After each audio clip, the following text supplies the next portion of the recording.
Hello everyone and welcome back. This is Doc at Padama, and this time we will be focusing on the area of marketing management. So as you know from my previous videos that this is part of a series that I have been recording and sharing doon po sa ating mga followers ng ating YouTube channel at Doc Ed Padama.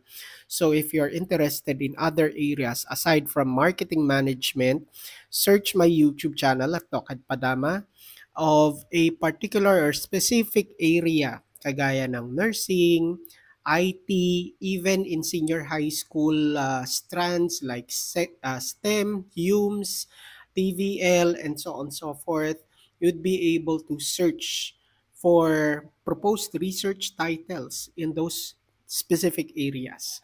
So again, this particular proposal or compilation of research title proposal is here to guide you create your own research title. All you need to do is just change the variables.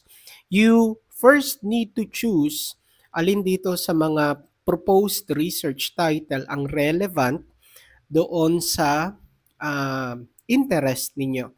Okay? Try to choose something that catches your attention, and then after identifying a relevant, interesting research title, all you need to do is just change and substitute the variable presented here in the proposal to a specific variable that you are using.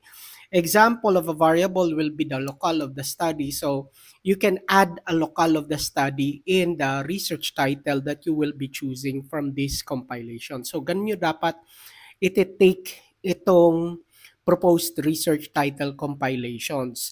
So nandito lang ito para makatulong sa inyo, makabuo, magkaroon kayo ng idea at mabuo ang inyong research title.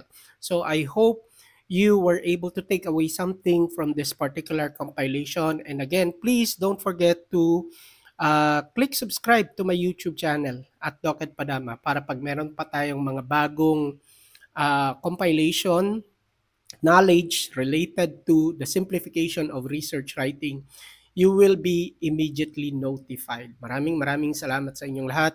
Stay safe everyone and God bless. I will see you on our next video. Bye!